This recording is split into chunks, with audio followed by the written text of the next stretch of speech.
മസനഗുഡി വഴി ഊട്ടിയിലേക്കുള്ള എൻട്രൻസിലാണ്. എന്താ കണ്ടില്ലേ, ഇതാണ് എൻട്രൻസ്. ഇവിടുന്ന് അങ്ങോട്ട് നമുക്ക് ഭാഗ്യമുണ്ടെങ്കിൽ കുറേ മൃഗങ്ങളെ കാണാം. ഇപ്പോൾ തുറന്ന് കഴിഞ്ഞ് കയറിയ ഭാഗമായുള്ളൂ. അങ്ങനെ ഇഷ്ടംപോലെ വണ്ടി അവിടെ നിന്ന് ഇങ്ങോട്ട് വരാൻ തുടങ്ങി. കണ്ടില്ലേ, അതേപോലെ തന്നെ വരുന്ന വണ്ടിയൊക്കെ ഭയങ്കര സ്ലോ ആയിട്ടാണ് വരുന്നത്. അപ്പോൾ നമുക്ക് അങ്ങോട്ട് പോകുമ്പോൾ നോക്കാം. നമുക്ക് ഇഷ്ടംപോലെ മൃഗങ്ങളെയൊക്കെ കാണാൻ പറ്റിയാൽ ഭയങ്കര ഇതായിരിക്കും. രാവിലെ നമ്മൾ അങ്ങോട്ടുള്ള യാത്രയാണല്ലോ. ഈ സൈഡിൽ കൂടെ നോക്കിയാൽ കാണാം. പുലിയൊക്കെ ഉണ്ടെന്നാണ് പറഞ്ഞത്.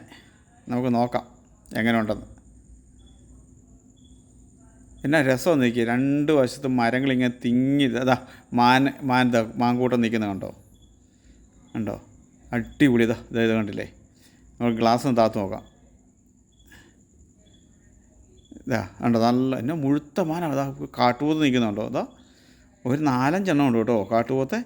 അടിപൊളി, ഒന്നും പറയാനില്ല. കാരണം നമ്മൾ രാവിലെ വന്ന ആ വരുത്ത് ഒരിക്കലും നഷ്ടമായില്ല. ഞങ്ങൾ ബത്തേരി കിടന്നിട്ട് അവിടുന്ന് രാവിലെ തിരിക്കുമായിരുന്നേ വെളുപ്പിന്. അതുകൊണ്ടാണ് നമുക്ക് ഇങ്ങനെ കറക്റ്റ് മൂമെൻറ്റിൽ നമുക്ക് കിട്ടിയത്. നിങ്ങളുടെ അഭിപ്രായങ്ങളും നിർദ്ദേശങ്ങളും കമൻറ്റായി രേഖപ്പെടുത്തുമല്ലോ, കൂടെ വിമർശനവും. നമ്മുടെ മസനഗുഡി വഴി ഊട്ടിയിലേക്കുള്ള യാത്രയിലെ അടിപൊളി കാഴ്ചകളാണ് നമ്മൾ കണ്ടുകൊണ്ടിരിക്കുന്നത്. കണ്ടില്ലേ, ഓരോന്നിൻ്റെയൊക്കെ സൈസ് നോക്കി, എന്നാ രസമാണ്. ഇതുമാത്രം ഉണ്ടല്ലേ, അടിപൊളിയാണ്.